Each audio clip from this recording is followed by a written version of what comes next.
Hey, welcome everyone. Welcome to this edition of WNMD Kids Live. My name is Mark Kilcoyne, and I am the Discipleship Director for the Wisconsin Northern Michigan Ministries Network. And today we're going to be talking about our upcoming Kidmin Training To Go, and we're also going to be talking about Kids Blast. And I have a couple of guests with us that we're going to introduce you to in just a moment. A couple things, if you are watching here and you'd like to send us a message, go ahead and write your message in the message box right next to you there, and we can answer any questions you may have.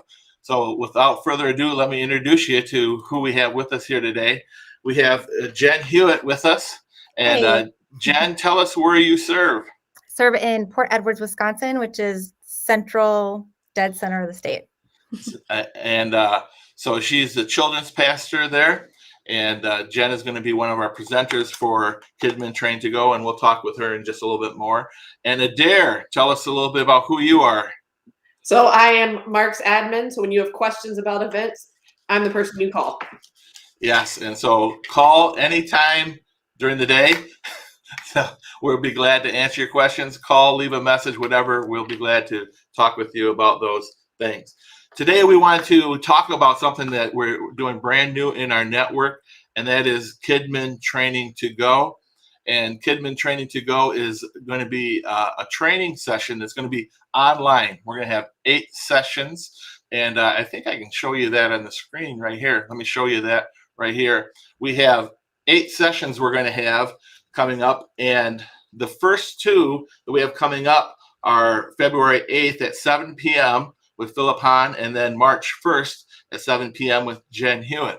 And those sessions are going to be live on, just like we are right here. We're going to have those live for you to watch and to see. But we wanted to let you know that those sessions are not just live, but they'll also be recorded, and you can use them with your Kidmin team anytime, any way that you would like.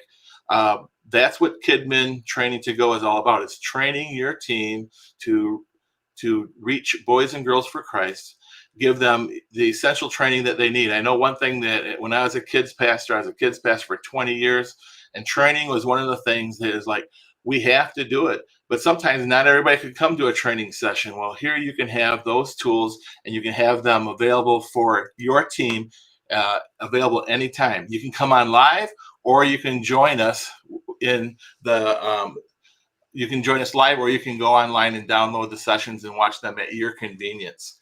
And so we have 8 sessions coming up through the year, and you can find out more about those at WNMDkids.org. And we have Jenn Hewitt with us today, and we're going to talk a little bit about your session in just a moment. But first, I wanted to talk a little bit about what we have on February 8th.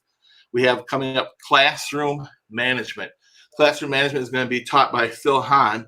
We were really hoping that Phil Hahn could be with us today. Phil is the children's pastor at Bridge Church in Waukesha. Phil had a death in his family over the weekend, and we are mourning with you, Phil, and we understand we're praying for you and your family. But Phil couldn't be here with us today, but he will have his presentation for us on February the 8th. He's going to talk about classroom management. And I don't know about you, Jenn, and Adair, but one of the things that pastors or kids leaders ask me, probably the 2 questions people ask me the most is, what curriculum should I use? And then they ask me, I have classroom discipline management issues. How do I deal with it? Phil is going to do a great job in presenting that and talking about classroom management. He's been a children's pastor for a long time. He is a veteran at this. He's going to talk about what does it mean to manage your classroom, how do you arrange it. It's going to be for anyone who teaches preschool through elementary, small groups. He's going to talk about how your environment can help you with classroom management. How do you structure your class? How do you teach? How do you deal with discipline issues? We all have them. Hopefully you don't have them every week, but we all have them, and they all happen. And how do you deal with it? And how do you, as a teacher, have a win? I really think that discipline issues are an opportunity for wins. And how do you deal with kids who are at various levels, not only spiritually but emotionally, physically? and even mentally, and how do you deal with kids at a lot of different levels, and how do you deal with kids at a lot of different levels, and how do you manage your classroom with that?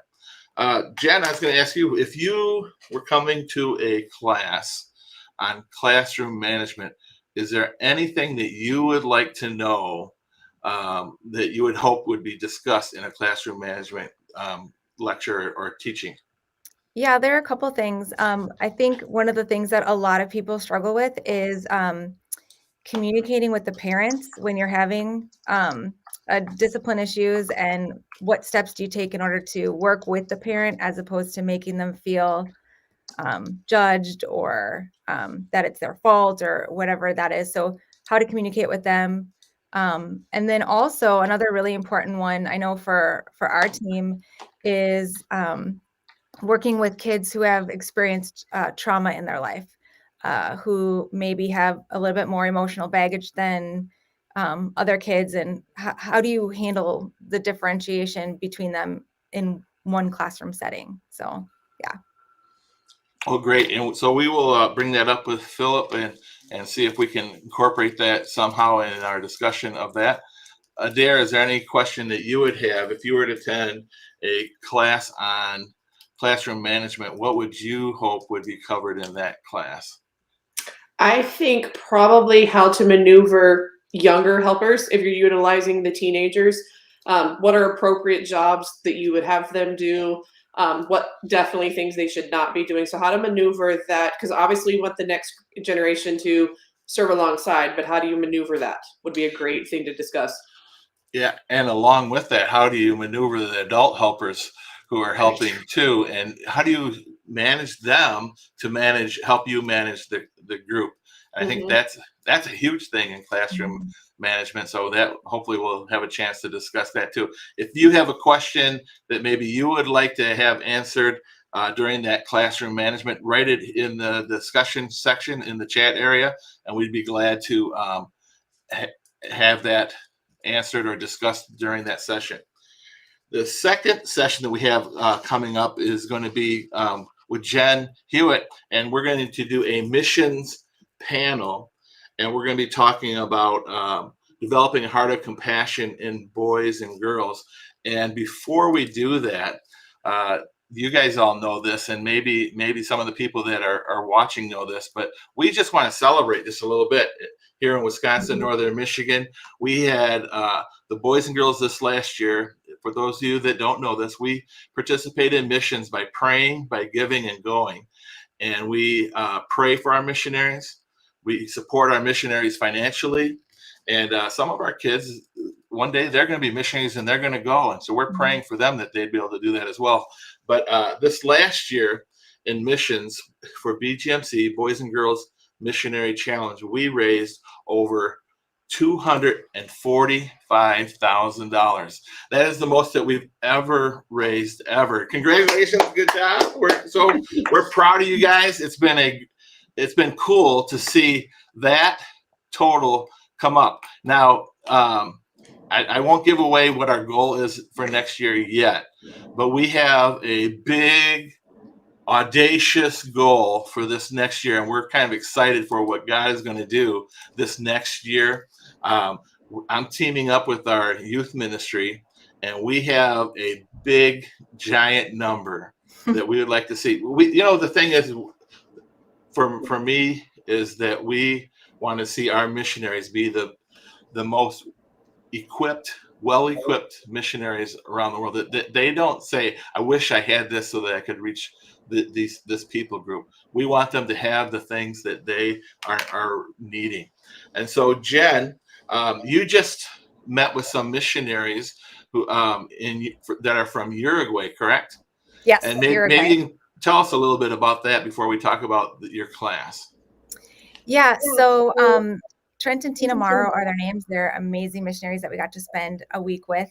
They are in the country of Uruguay, which I just learned a little while ago that is considered it was considered the graveyard of missionaries because it's such an atheist country. So any missionary that was there, it was like they would get burnt out. And I believe the Morrows have been there for over 15 years, which has been pretty awesome. They work with kids, which they also pioneered the way as far as missionaries who work with kids and not just like, planting a church. So yeah, it's been cool. Do you want me to tell about our project? Yeah, you can tell about probably. I have a video too, so if you just tell me when you want me to play that, I'll play that. So. Yeah, so here in our district, we are super blessed to have an amazing campground at Spencer Lake. And we also have resources where we can do Kidmin training and all of those things. Well, in Uruguay, a lot of things had shut down due to COVID, and they weren't able to do any of their camps for kids. They have all of these kids who have come to know Jesus, and there is no form of like camps or anything like that. And so they had purchased land, and they are going to be building an open air tabernacle so that they can have camps no matter if COVID shuts them down or not. It's open air, so they'll be able to still facilitate it, and then also facilitate Kidmin training and other things all throughout the year. So it's really cool for our kids to give back to something that they have been blessed with here in Wisconsin. Amen. So yeah, we're excited to partner with that. There's a couple projects down there, and let me show the video here. It's called Building Uruguay. And here we go. The most open group to the gospel in the country of Uruguay is the children. BGMC has an amazing opportunity to help reach these children. Let's hear from missionary Trent Morrow. 90% of the children that we reach in the nation of Uruguay are first-generation believers. They're the first Christians in their family history. When they hear that message of hope, that message of forgiveness, the children here in Uruguay always say yes, yes. But what we found is it takes more than just a yes. It takes discipleship. And so they need discipleship. They need the baptism of the Holy Spirit. When your parents aren't Christians, the things that we lack, though, is just a centralized place to call our own, that we don't have to negotiate to rent. And that's what this project is about. We want to have a dedicated open-air chapel that these children can come to, that they can experience God on a personal level, be marked and transformed by His presence in their life. It's going to be a place that these children and these children's leaders can be an impact like never before in the nation of Uruguay. Well, that is totally exciting what God is going to do in Uruguay. We're excited to partner with them. I know that our network hasn't ever partnered with them in this way through BGMC, and to have that open air tabernacle available to them, to have the buildings available to them, to have camps, to have special meetings. It's going to cost a lot of money, but I know that our kids can do that. This last year, we did the water filter project, and the Boys and Girls of Wisconsin Northern Michigan raised over $58,000 for that. And I'm hoping and praying that we'll be able to do above and beyond that this year for Uruguay, and to actually see that put into place and to see people blessed by that. So Jen, tell us a little bit about your class and what we can expect a little bit from your class coming up. Yeah, so my biggest heart is for kids to catch the vision and catch the desire for missions, the why behind it. I feel like our job as kids pastors, as parents, as leaders is to give the vision, resource them, equip them, and just get out of their way. So it's amazing to see what kids come up with creativity. It's amazing to see their sacrificial heart. It's amazing to see them have a desire for other people to know Jesus. And it's just really creative ways to raise money, creative ways to get your kids excited about missions and putting projects in front of them, and ways that parents can also foster that within their own family. Great. And so we're going to have a couple of guests come on with us. I think the Morrows are potentially going to be on there with us. I have a pastor who's going to come on. I have a pastor that's going to come on. I just did a crazy thing for BGMC and missions, and his heart for missions is huge. And we really want to see our kids have that heart for missions. And so reality of it is that we need to train our teachers and our leaders. How do we develop that heart of compassion in boys and girls? And that's what this class is all about, is how do we do that? How do we transfer what God is doing in us to those kids and see it be tangible in such a way that they want to pray, that they want to give, that they want to go. Jenn, I'm just, you've been as long as I've known you, you've been very passionate about missions.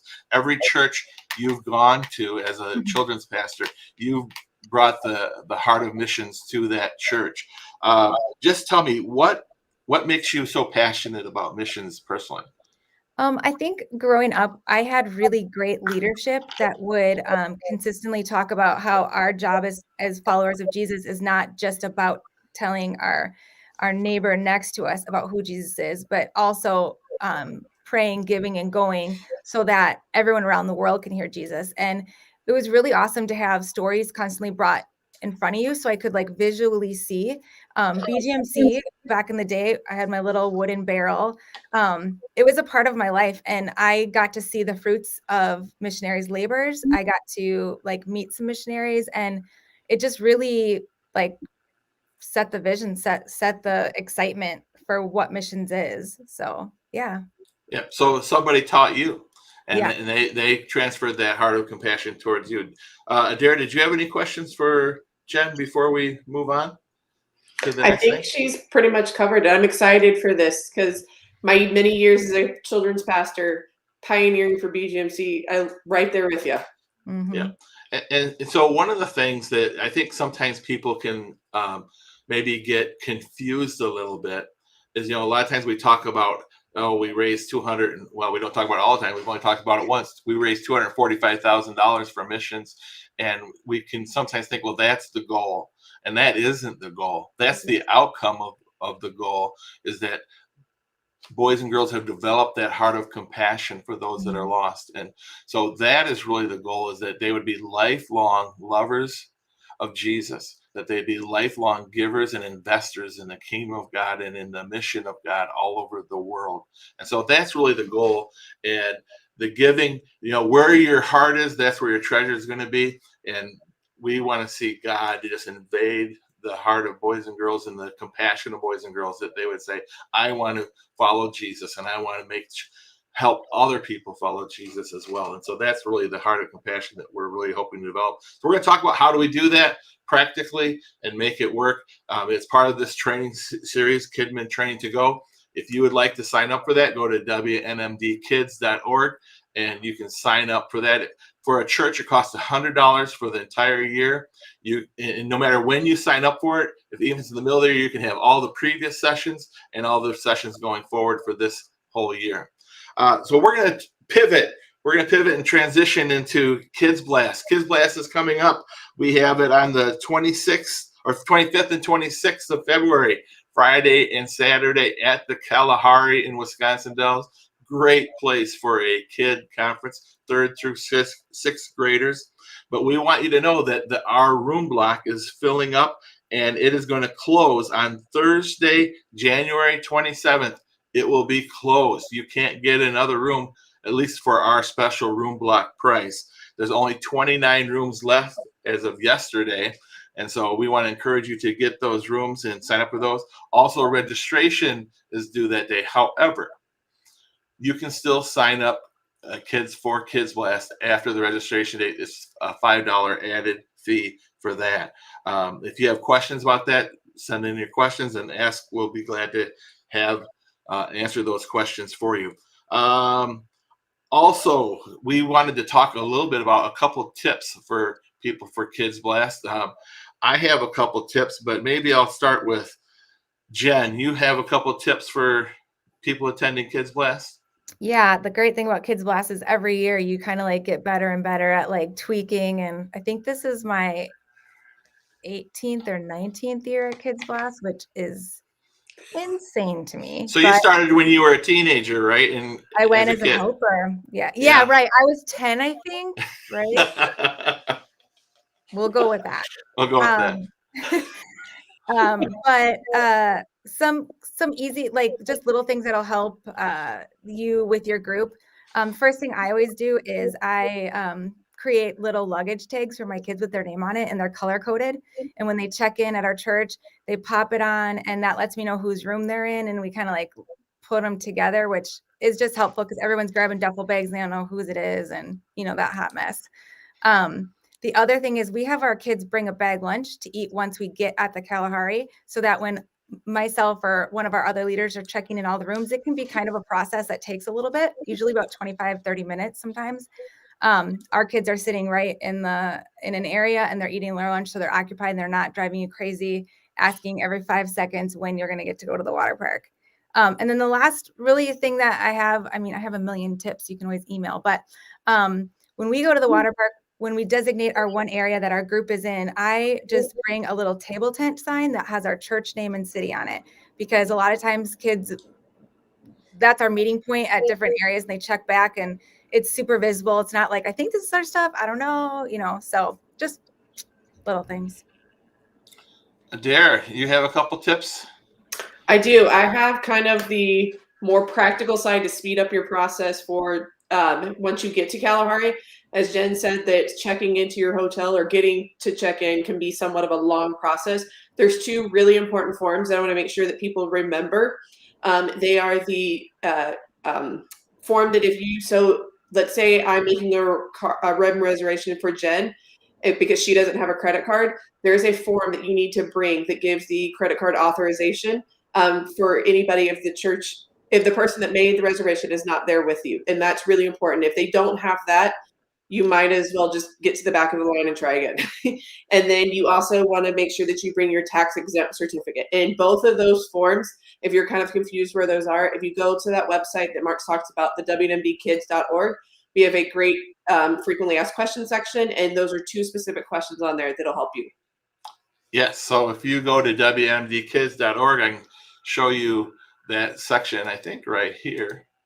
Yeah. We have the frequently asked questions section. You can go and check those questions out. A lot of good questions on there. I have a few tips.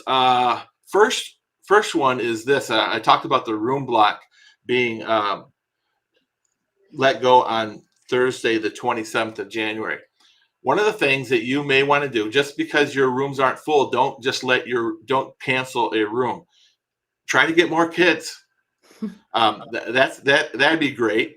Or if you say, I do need to cancel a room, if you do, don't cancel it right away. Call our office, because we oftentimes have churches that say, I'm looking for a room, and they'd be glad to swap it with you, because the truth of the matter is they will not be able to get a room at that price. And with the number of kids in the room, they would not be able to do that. So don't just cancel a room outright. Let us know ahead of time so that we can guide you through that and maybe help find somebody that would take that room.